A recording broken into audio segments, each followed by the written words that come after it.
En el otoño de 1980, un joven de 19 años llamado Bobby Shafran llegó por primera vez al Sullivan County Community College, en Nueva York. Llegaba nervioso, como llega cualquiera el primer día a un lugar nuevo. Pero algo raro pasó desde que puso un pie en el campus. Gente que no conocía lo saludaba como si fuera un viejo amigo. Chicas que nunca había visto le sonreían con esa familiaridad que solo se le da a alguien que ya conoces de antes. Un chico se le acercó, lo miró fijo unos segundos y le preguntó si era adoptado. Bobby dijo que sí. El chico palideció. Esa misma tarde, Bobby Shafran se sentó frente a un joven llamado Eddie Galland. Mismo pelo rizado oscuro, misma mandíbula cuadrada, mismos ojos oscuros con la misma expresión, mismas manos, mismo tamaño, misma forma de moverse al hablar. Tenían la misma edad, habían nacido el mismo día del mismo año, y los dos eran adoptados. Eddie había estudiado en ese college el año anterior, y los estudiantes que ahora saludaban a Bobby en los pasillos creían, con toda lógica, estar viendo a su amigo Eddie de regreso.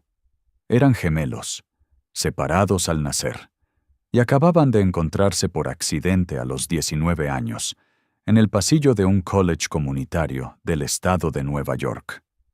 La historia llegó a los periódicos en cuestión de días. Los medios se volcaron con el reencuentro, y entonces pasó algo que ninguno de los dos esperaba ni remotamente. Un tercer joven, llamado David Kellman, vio la foto de Bobby y Eddie en el diario y reconoció, con absoluta claridad, su propio rostro mirándolo desde el papel.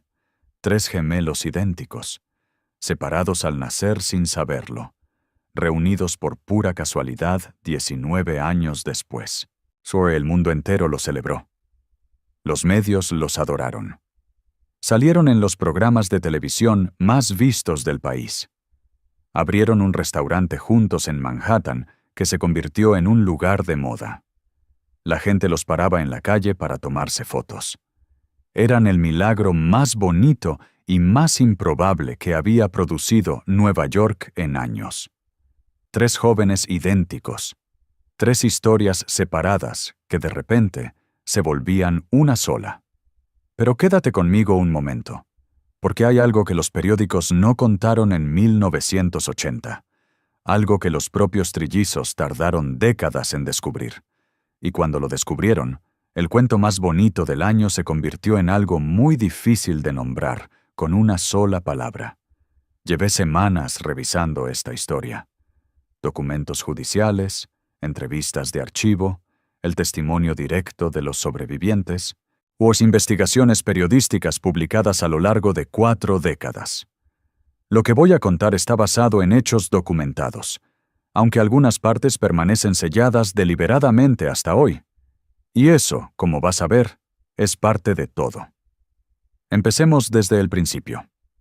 Bobby, Eddie y David nacieron el 12 de julio de 1961 en la ciudad de Nueva York. Eran trillizos monocigóticos, lo que significa que los 3 salieron del mismo óvulo fertilizado y comparten exactamente el mismo ADN. Su madre biológica era una mujer joven que no tenía condiciones para criarlos, así que los 3 entraron al sistema de adopción a través de una agencia llamada Louise Wise Services.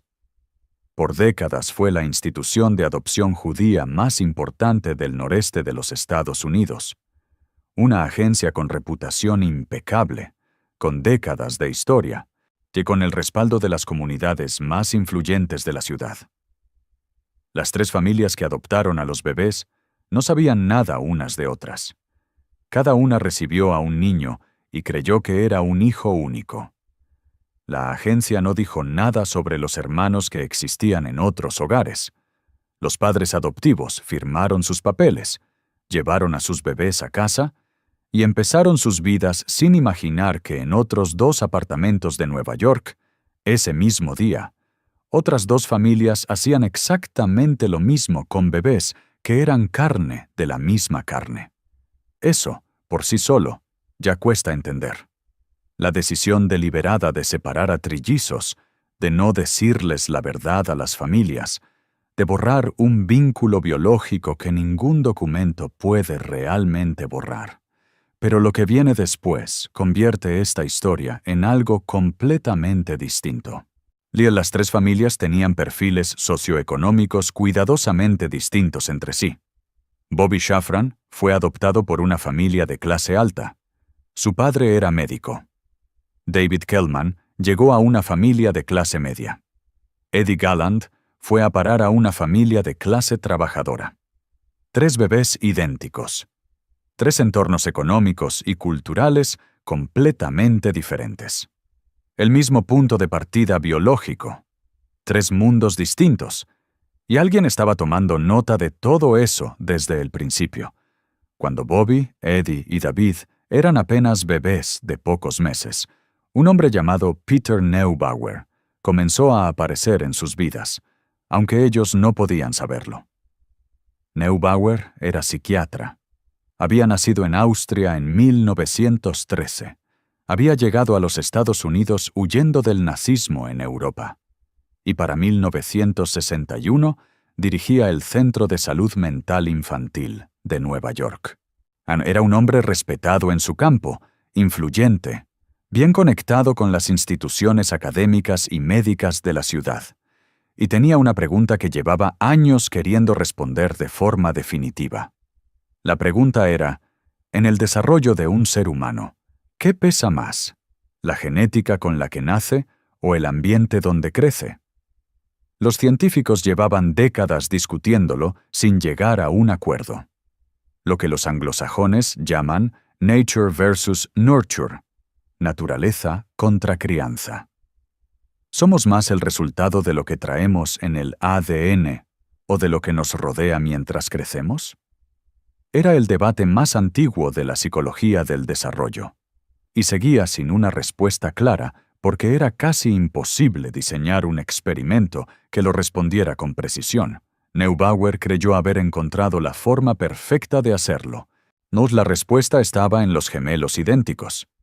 Si tomabas gemelos con exactamente el mismo ADN y los colocabas en ambientes completamente distintos desde el primer día de vida, podías observar qué partes de su personalidad convergían pese a todo, y qué partes divergían según el entorno donde habían crecido.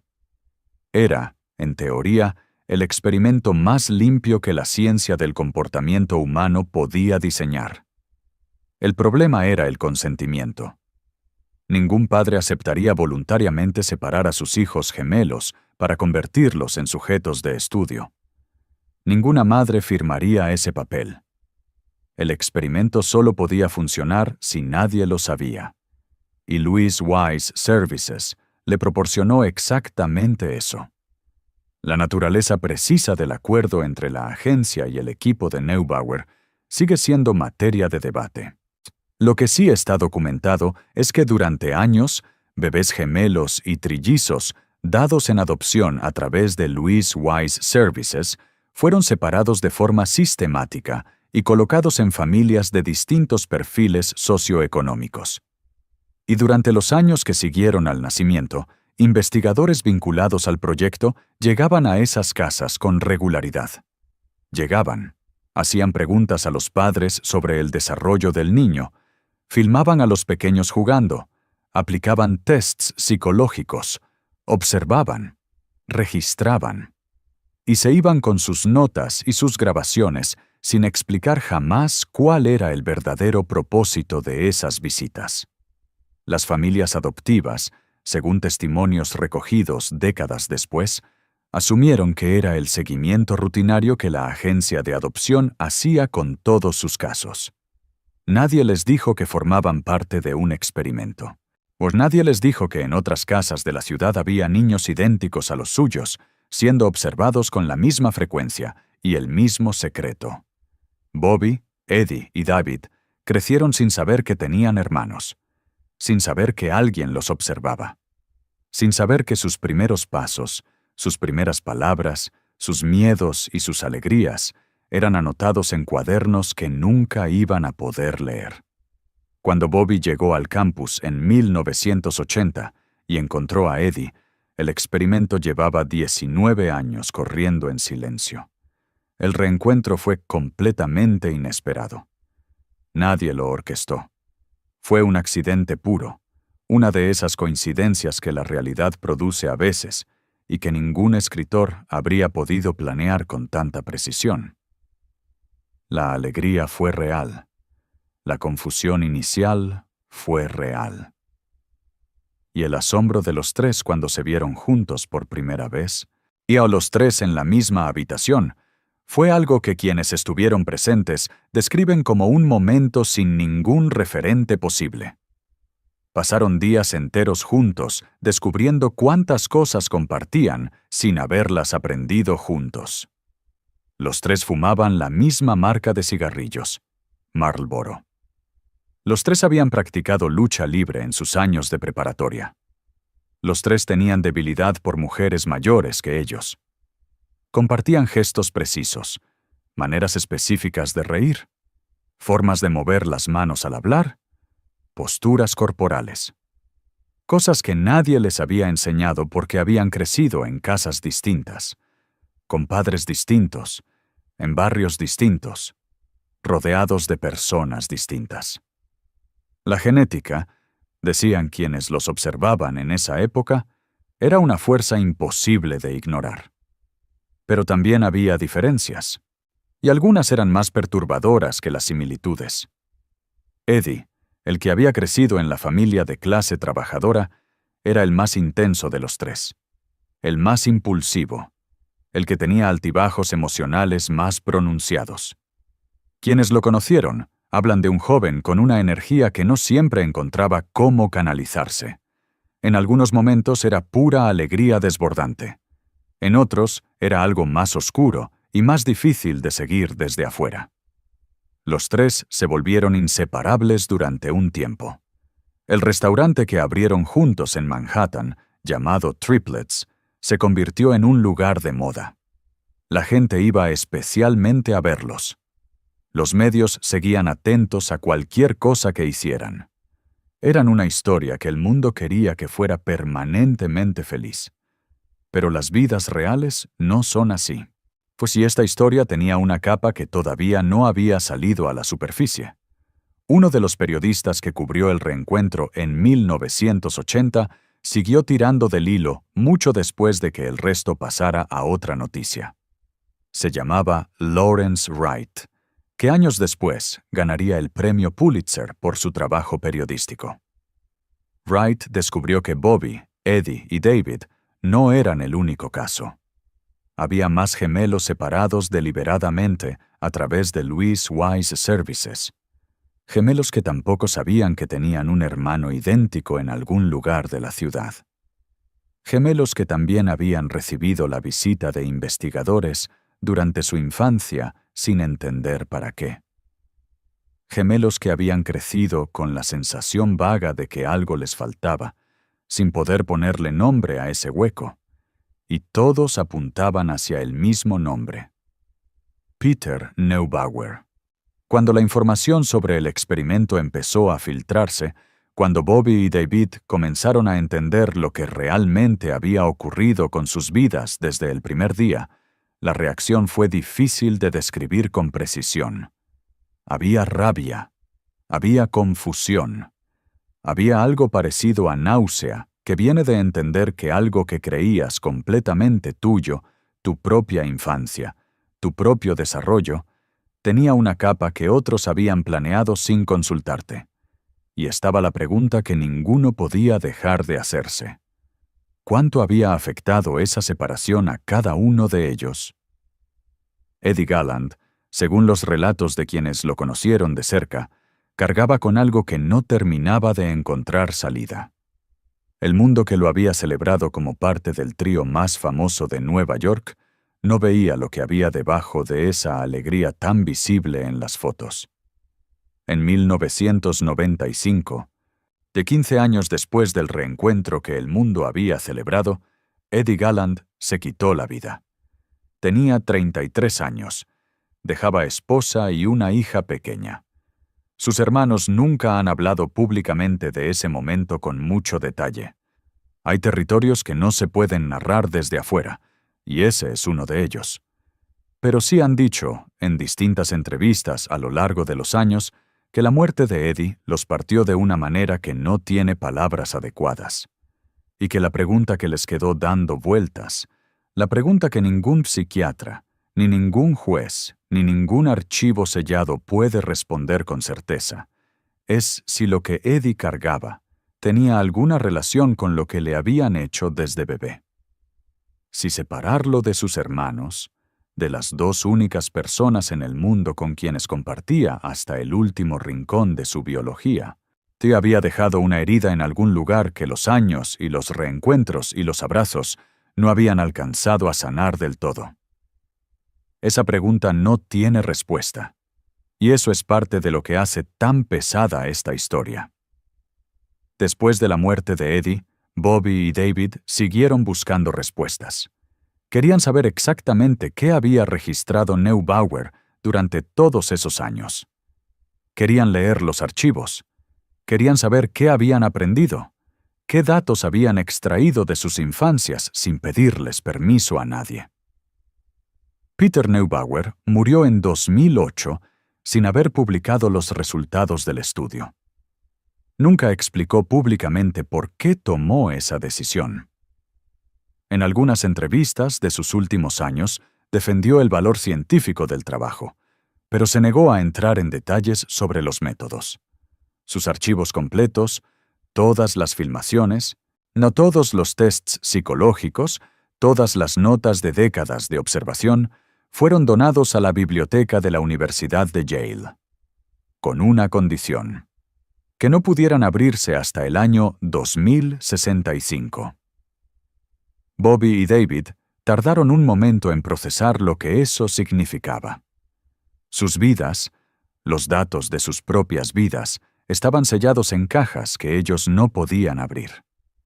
Un experimento diseñado con sus cuerpos, ejecutado durante su infancia, y los resultados eran propiedad de una institución que había decidido que el mundo no estaba listo para verlos. Intentaron acceder legalmente. Contrataron abogados. Pelearon durante años. Lograron ver algunos documentos parciales, fragmentos con secciones enteras redactadas, párrafos tachados con marcador negro tan denso que no dejaba pasar la luz. Y es suficiente para confirmar que el experimento había existido exactamente como sospechaban. Suficiente para entender la escala. Insuficiente para saber qué encontraron. Bobby Shafran ha repetido la misma pregunta en varias entrevistas desde entonces. Es una pregunta directa. ¿Para qué sirvió? Si Neubauer descubrió algo sobre la naturaleza humana, sobre el peso de la genética y el ambiente, ¿dónde están esos resultados? ¿Quién los leyó? ¿A quién beneficiaron? ¿Y a qué costo se obtuvieron exactamente? Esas preguntas siguen sin respuesta pública.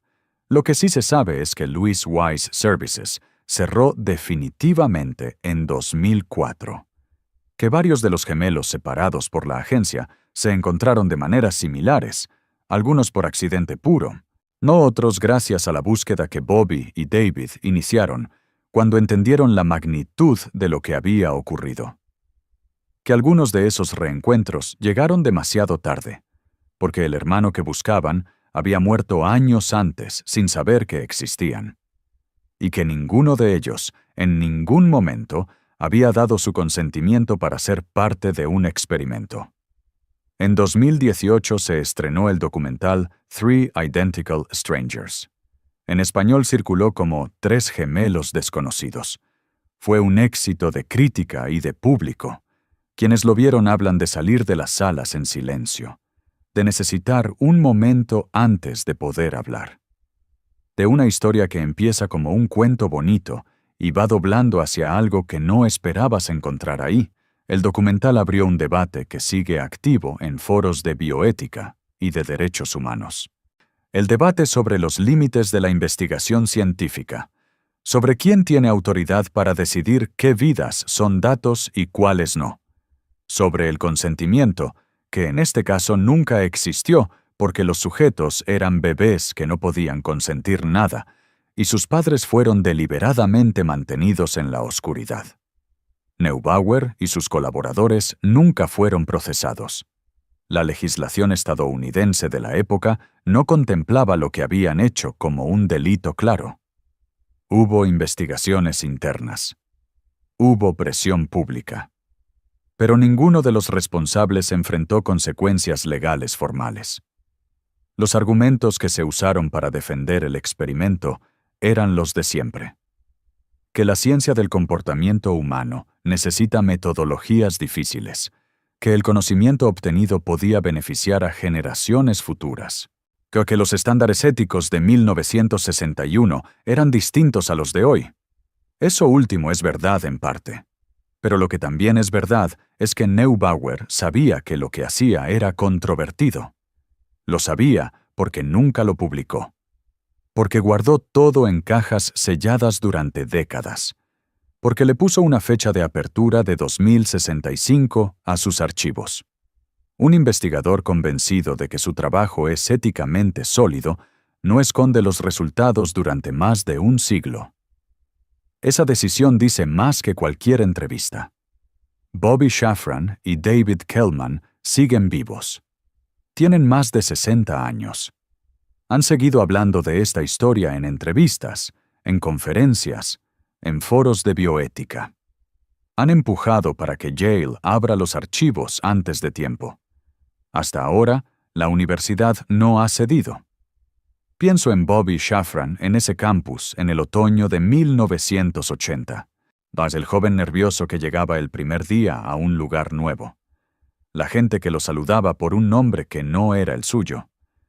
El chico que lo miró fijo y le preguntó si era adoptado. Pienso en las horas que siguieron.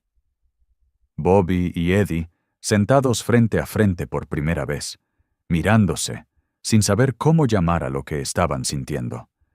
La certeza física, antes que cualquier explicación racional, de estar frente a algo que era parte de ti y que habías perdido sin saber que lo tenías. Pienso en David Kellman viendo el periódico unos días después, reconociendo su propio rostro en una foto de dos desconocidos. La fracción de segundo entre ver la imagen y entender lo que significaba. Esos momentos fueron reales. Esa alegría fue genuina y convivió, desde el primer segundo, ni con algo que ya estaba ahí, aunque nadie lo viera todavía.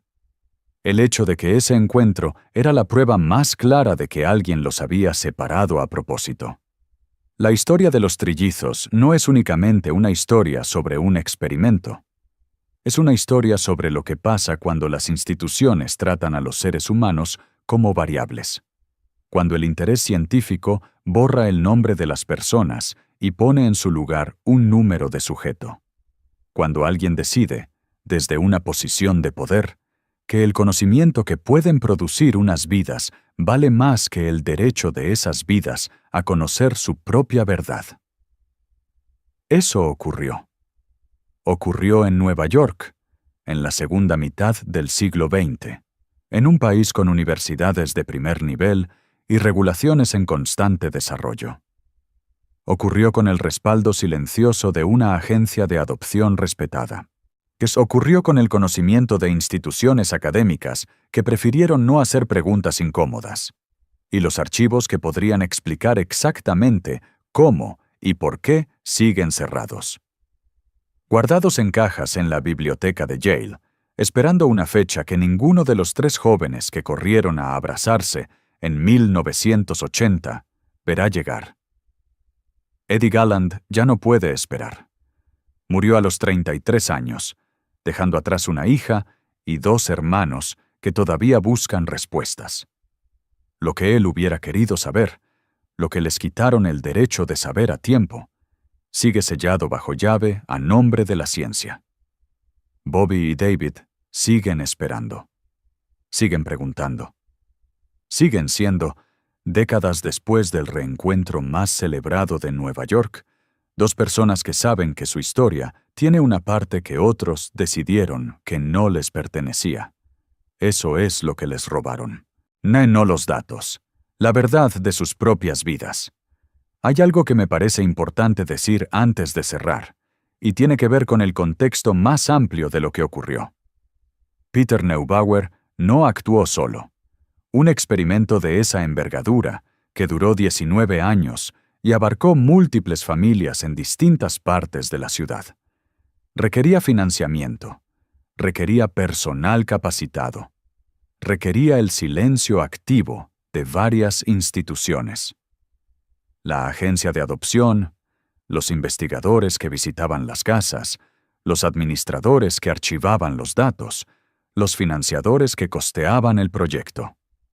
Todos sabían algo. No todos sabían todo. Pero el secreto lo sostenía una red, no una sola persona. Eso importa porque cuando uno mira esta historia desde afuera, tiende a buscar un villano claro, ni un hombre de bata blanca que tomó decisiones horribles él solo en un laboratorio oscuro. Y Neubauer existió, y sus decisiones fueron las que fueron, y la historia lo juzga de una manera que él nunca pudo esquivar del todo, aunque lo intentó. Pero el experimento funcionó porque muchas personas en muchos niveles distintos eligieron no preguntar demasiado. Eligieron seguir adelante con su parte sin detenerse a pensar en las consecuencias para las personas que estaban al otro lado del estudio. Eso ocurre. Ocurrió en los años 60 con esto, y ha ocurrido antes y después con otras cosas. La historia de la medicina y de la psicología tiene suficientes ejemplos de investigaciones que en su momento parecían justificadas y que con el tiempo se volvieron indefendibles. El experimento de sífilis de Tuskegee, de donde médicos del gobierno estadounidense observaron durante 40 años cómo la enfermedad destruía a hombres negros sin decirles que tenían un diagnóstico tratable. Los experimentos de radiación de los años 50, donde personas hospitalizadas recibían dosis sin saberlo. El experimento de la prisión de Stanford, que se salió de control en menos de una semana. La lista es más larga de lo que la mayoría de la gente sabe. Lo que une a todos esos casos es que en el momento en que ocurrían, había personas dentro del sistema que sabían que algo estaba mal. Y eligieron callarse. Eligieron el protocolo sobre la persona. Eligieron el dato sobre el ser humano que producía ese dato. Con Bobby, Eddie y David, esa elección se tomó cuando los tres eran bebés de pocos meses.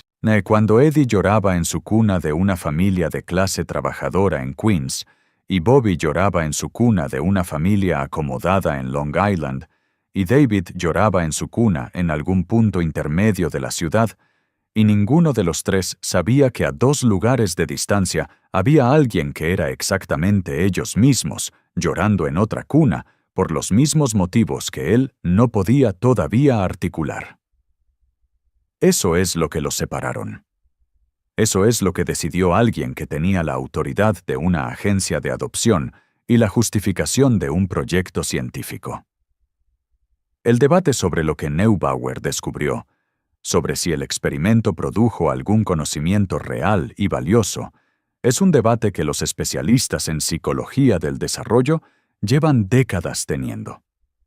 Algunos investigadores que conocen el caso de forma indirecta, a través de publicaciones parciales y referencias académicas, señalan que los datos del estudio, si fueran accesibles, podrían contribuir al entendimiento de la influencia de la clase social en el desarrollo cognitivo y emocional.